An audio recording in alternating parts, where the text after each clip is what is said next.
آج کا دور آپ کو پتہ ہے میڈیا، اخبارات اور ریڈیو کا دور ہے. اگر آپ سے کہا جائے کہ کسی ایک واقعے سے متعلق، کیونکہ آپ اس کے بارے میں ایک کلیئر سٹینڈ رکھتے ہیں، تو اگر کسی واقعے کے متعلق آپ سے یہ پوچھا جائے کہ آپ اس کو فلاں واقعہ یہ ہوا آپ نے سنا، اور آپ سے پوچھا جائے کہ آپ فلاں شخص کو قاتل گرداننے کے لیے تیار ہیں، جبکہ یہ واقعہ کربلا 1400 سال پہلے ہوئی ہے، تاریخ بھی غلط ملت ہے، مکس ہے، سچ ہے، جھوٹ ہے، اس کے باوجود آپ کوئی کلیئر کٹ سٹینڈ اور حتمی رائے لے سکتے ہیں کہ فلاں شخص مجرم تھا؟ مجرم کا مسئلہ ہی نہیں ہے. یہ دیکھیں بڑا انہوں نے رخ بدل دیا ہے. ہم تو مجرموں کو اسپیسیفائی اس طریقے سے کرنا ہی نہیں چاہتے. اس سے تو غرض ہی نہیں ہے. ہم تو اس واقعے کے پس منظر اس کے ایفیکٹس کو ڈسکس کر رہے ہیں. مثال کے طور پہ آپ اسے سمجھیں کہ مسلمان 10 ذوالحجہ کو سنت ابراہیمی پوری کرتے ہیں، تو کیا ہم 10 ذوالحجہ کے کانٹیکسٹ میں یہ ڈسکس کرتے ہیں کہ جو مینڈا قربان کیا تھا ابراہیم علیہ السلام نے وہ کتنے کلو کا تھا، یا اس کے سینگ کتنے تھے، ان کا کلر کیا تھا، یا جب انہوں نے ذبح کیا تھا تو اس کے کتنے حصے کیے تھے، کتنی بوٹیاں بنائی تھیں، اس کو بھون کے کھایا تھا یا سٹیم روسٹ کیا تھا، یہ ڈسکس کرتے ہیں. یہ انٹرسٹ کی چیزیں ضرور. اصل چیز ہم اس تھیم کو فالو کرتے ہیں کہ ابراہیم علیہ السلام نے اللہ کے لیے قربانی دی. واقعہ کربلا اس سے ریلیٹڈ نہیں ہے کہ جی ان کے اوپر پانی بند ہو گیا، ان کے اوپر ظلم ہوا، کتنے بندے شہید ہوئے. یہ سیکنڈری چیز ہے. اصل چیز ہے کربلا ہوئی کیوں نبی علیہ السلام کی محنت کو 50 سال کے اندر اس لیول تک پہنچا دیا گیا کہ ہزاروں صحابہ زندہ ہیں اور نبی صلی اللہ علیہ وآلہ وسلم کی پوری اولاد ذبح کر دی جاتی ہے. ہم تو یہ کہہ نہیں رہے کہ کیسے ذبح کیا انہوں نے، آری چلائی تھی یا تلوار چلائی تھی. یہ تو واقعہ کربلا تو سب کو پتہ ہے، ان کی شہادت بھی سب کو پتہ ہے. جامعہ ترمذی میں حدیث ہے حسن و حسین جنتی نوجوانوں کے سردار ہیں، اور ان کی والدہ جو ہے وہ جنتی عورتوں کی سردار ہیں. اور المستدل حاکم میں حدیث ہے حسن و حسین جنتی نوجوانوں کے سردار ہیں، اور ان کے والد ان سے بھی بہتر ہیں. تو یہ تو ڈیفینٹ حدیثیں ہیں، یہ تاریخ تو نہیں ہے، نبی علیہ السلام کے فرامین ہیں. تو ان کی موجودگی میں ان کے ساتھ یہ کچھ کیا جائے تو ہم نٹی گریٹیز میں نہیں پڑھتے. ہم اس تھیم کے اوپر کہ یہ کون سی چیز تھی جس نے خلافت راشدہ کو ملوکیت میں بدل دیا، ہم اس تھیم کے اوپر بات کرتے ہیں. ہم کہتے ہیں چھوڑ دیں، بندے ہندے چھوڑیں. الٹیمیٹلی کیا نکلا ہے، کس کی وجہ سے ہوا ہے، وہ تو حدیث کی کتابوں میں موجود ہے. ہم کب کہہ رہے ہیں خفیہ کیمرے لگا گئے جی کس نے گولی، پہلا تیر کس نے چلایا، یہ وہ. ہم تو بتا رہے کس کے دور حکومت میں ہوا اور ان کا اپنا کردار کیا تھا، اس کو کس طریقے سے لا کے تخت پہ بٹھایا گیا. وہ ساری کی ساری چیزیں تو سامنے ہیں. وہ تاریخ کی کتابیں نہیں ہیں، حدیث کی کتابیں ہیں. اگر آپ کہتے ہیں کہ بخاری مسلم سے ہم نے صرف رفع الیدین کی حدیثیں لینی ہیں یا ایمانیات کی حدیثیں لینی ہے اور باقی جو بخاری اور مسلم میں آل امیہ کی بدماشیوں کو ننگا کیا گیا ہے وہ ہم نے نہیں لینی ہے، تو سر پھر آپ اپنے آپ کو کلیئر کٹ، پھر ہم آپ سے واقعہ کربلا نہیں ڈسکس کریں گے، حجیت حدیث میں بات کریں گے. آپ کو اپنے آپ کو منکرین حدیث کہنا پڑے گا. یہ آپ اسکروٹنگ کیسے کریں گے؟ اس سے بڑی بات مجھے یہ بتائیں کہ عظمت صحابہ بڑی چیز ہے یا عظمت محمد رسول اللہ صلی اللہ علیہ وآلہ وسلم؟ تو بریلوی یہی تو رونا رو رہے ہیں. وہ کہہ رہے ہیں جی قرآن میں تھوڑی آیات ہیں، آپ پھر مڑ مڑ کے پڑھتے ہیں قل انما انا بشر مثلکم، اس میں تو نبی علیہ السلام کی تنقیص ہو رہی ہے. تو ہم ان کو کیا کہتے ہیں کہ تنقیص مقصد نہیں، نعوذ باللہ، نہ ہو رہی ہے. آپ افضل البشر ہیں لیکن آپ کی سپیشیز بشر ہے. یہ ہم اپنا عقیدہ سمجھتے ہیں، وہ اس کو تنقیص شمار کرتے ہیں. تو پھر اس وقت آپ بھی بریلویوں کی بات مان کے تو یہ آیات پڑھنا چھوڑ دیا کریں نا. آپ کہتے ہیں نہیں آیات ہے کیوں نہ بیان کریں، تو ہم بھی کہتے ہیں احادیث ہے کیوں نہ بیان کریں. کہ صحیح بخاری میں حدیث ہے 2812 عمار کو ایک باغی جماعت قتل کرے گی، وہ جماعت دوزخ کی طرف بلا رہی ہوگی اور عمار ان کو اللہ اور جنت کی طرف بلا رہا ہوگا. اب اس کے نرغے میں جو آتا ہے وہ آئے، میں اپنے نبی سے ٹکر لے لوں آپ لوگوں کے منہ کا خیال رکھتے ہوئے کہ میں نبی علیہ السلام کو کہوں کہ آپ نے کیوں ایسی بات کر دی کہ مولا علی کے مخالفین کو آپ نے دوزخ کی طرف بلانے والی جماعت کہہ دیا. تو لیں آپ ٹکر، جائیں سیدھا دوزخ میں. اور تھوڑی جرت کریں، آپ یہ کہا کریں کہ اے اللہ، اپنے لیے کہا کریں کہ اللہ تعالیٰ آپ کا حشر یزید اور یزید کے آباء و اجداد کے ساتھ کرے اور اس کی اولاد کے ساتھ. ہم کہتے ہیں کہ اللہ تعالیٰ ہمارا حشر جو ہے وہ مولا حسن حسین مولا علی علیہ السلام اجمعین اور اہل بیت کے ساتھ کرے، آمین۔ اور آپ میں تو اتنی جرت نہیں آپ یہ بات بھی کر سکیں، کیونکہ ان کو پتہ ہے۔ تو نبی علیہ السلام کی احادیث کو بیان کرنے کو یہ سمجھتے ہیں کہ جی اس سے مصیبت کھڑی ہو جائے گی، تو اپنے آپ کو منکرین حدیث ڈکلیئر کریں، پھر حجیت حدیث کا مقدمہ ڈسکس ہوگا، پھر کربلا نہیں ڈسکس ہوگی۔ اور یہ ٹی وی پہ بھی آ کے مولوی بیٹھے ہوتے ہیں، سنیوں کے بھی شیعوں کے بھی، مڑ مڑ کے جی وہ یزید نے یہ کر دیا۔ وہ یزید نے کیا کیا ہے یار؟ وہ تو سسٹم کا نمائندہ بن کے آیا جو پیچھے سے خراب تھا۔ یزید کو لے کے بیٹھے ہیں، یزید یزید یزید یزید، بھائی پیچھے سے معاملہ خراب ہوا ہوا ہے۔ اگر نہیں یقین آتا تو یہ بخاری مسلم کی میں نے آلموسٹ 200 سے زیادہ احادیث مین سٹریم کی کتابوں سے اکثر بخاری مسلم سے جمع کیے، پڑھے۔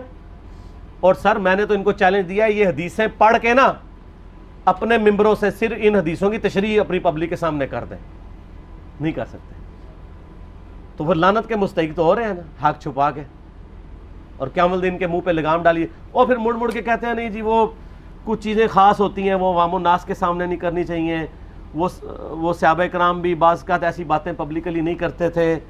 میں نے اس کے اوپر بڑا ایک میرا کلپ ہے یوٹیوب پہ، مولا علی سے متعلق 5 جھوٹ، تو میں نے کافی ساری چیزیں اس میں ڈسکس کی ہیں۔ لیکن میں یہ کہتا ہوں کہ اللہ کے بندو، جو چیزیں نبی علیہ السلام نے منع کی ہیں بیان کرنے سے، وہ تو ہم ڈسکس کر بھی نہیں رہے۔ میں نے آج تک آپ کو منافقین کے نام بتائے؟ آپ نے حذیفہ ابن یمان کو بتائے تھے نا آپ صلی اللہ علیہ وآلہ وسلم نے، صحیح بخاری میں آتا ہے، تو میں نے آپ کو بتائے، آپ رازدار رسول تھے، وہ ختم ہوگی بات۔ میں نے کبھی ڈسکس کی ہے؟ اگرچہ میں نے صحیح مسلم کی حدیث 7035 نمبر ڈسکس کی ہے کہ نبی علیہ السلام نے فرمایا میرے صحابہ میں 12 منافق ہیں، وہ کبھی بھی جنت میں داخل نہیں ہوں گے یہاں تک کہ سوئی کے ناکے سے اونٹ نہ گزر جائے، اور ان میں سے 8 ایسے ہیں جس کی کمر پہ دوبیلا پھوڑا نکلے گا۔ میں نے آج تک آپ کو بتایا کہ کس کس کی کمر پہ دوبیلا پھوڑا نکلا اور اس کی موت اسی پھوڑے میں ہوئی ہے؟ بتایا؟ تو میں تو وہ چیزیں ڈسکس بھی نہیں کر رہا، میں وہ چیزیں ڈسکس کر رہا ہوں جو نبی علیہ السلام نے علامات النبوہ میں بتائی ہیں۔ یہ امام بخاری حدیث نبوت کی دلیل کے چیپٹر میں لے کے آئے ہیں، اور امام بہقی نے 3500 احادیث پر مشتمل ایک کتاب لکھی ہے دلائل النبوہ، کہ ہم نبی صلی اللہ علیہ وسلم کو نبی کیوں مانتے ہیں، اس کے اوپر۔ اور اس میں یہ ساری حدیثیں عمار بن یاسر کے قتل والی لے کے آئے ہیں، بتانے کے لیے کہ دیکھیں ہمارے نبی علیہ السلام کی نبوت کی دلیل ہے کہ آپ نے اپنی وفات کے آلموسٹ 30 سال کے بعد ہونے والے واقعے کو پہلے ہی بتا دیا۔ یہ حدیثیں چھپانے والی نہیں، بیان کرنے والی ہیں، علامات النبوہ کی حدیثیں۔ آپ کہتے ہیں چھپائیں، اگر کوئی حدیث دنیا میں نہیں چھپائی جا سکتی نا تو علامات النبوہ والی حدیث ہے، کیونکہ وہ تو نبی صلی اللہ علیہ وسلم کی نبوت کو جسٹیفائی کرتی ہے۔ ورنہ میرا ایک معصومانہ سوال ہے کہ نبی صلی اللہ علیہ وسلم نے یہ باتیں کر کے ان کے زوم میں نعوذ باللہ امت کو مصیبت میں ڈال دیا۔ آپ نے خود ہی فرمایا کہ یہ ہوگا، کیوں فرمایا آپ نے؟ میں تو بیان کر کے مجرم ہوں، تو جس نے مجھے خبر دی ہے ان کے بارے میں آپ کا کیا خیال ہے؟ یہ مسند احمد کی حدیث یہ میں نے گھر بیٹھ کے بنائی ہے کہ میری بیوی کا کیا حال ہوگا جس پہ ہوب کے کتے بھونکیں گے۔ تو سیدہ عائشہ سے مجھ سے زیادہ نبی علیہ السلام کو محبت تھی، لیکن آپ اللہ کے پیغمبر تھے، آپ نے اپنے گھر کی خبر بھی نہیں چھپائی، بتا دی کہ یہ ہوگا۔ اور اس سے بڑھ کے آپ صحیح بخاری میں دیکھیں، عمار بن یاسر کا خطبہ ہے، میں نے یہ سارا، پریشان نہیں ہونا، یہ ریسرچ پیپر میں سارا کچھ موجود ہے، اور کوئی چیز بھی ایسی نہیں جو اس میں سکپ ہو۔ صحیح بخاری میں خطبہ ہے کہ عمار بن یاسر کو مولا علی نے بھیجا کوفے میں، کوفے والے نیوٹرل ہو گئے تھے کیونکہ بصرہ سے سیدہ عائشہ آ رہی تھیں، اور وہاں پہ انہوں نے کہا نہ ہم سیدہ عائشہ کا ساتھ دیں گے نہ مولا علی کا دیں گے، تو عمار بن یاسر کو تیار کرنے کے لیے، یعنی وہاں کے جو عوام تھی اس قتال کے لیے مولا علی نے بھیجا۔ تو سیدنا عمار بن یاسر نے وہاں پہ کوفے کے ممبر پہ خطبہ دیا، بخاری کے الفاظ ہیں، اوپر والی سیڑھی پہ عمار بن یاسر نے حسن ابن علی کو بٹھایا، حالانکہ حسن ابن علی سے 4 گنا بڑی عمر تھی عمار بن یاسر کی، 90 پلس ہو چکے ہوئے تھے۔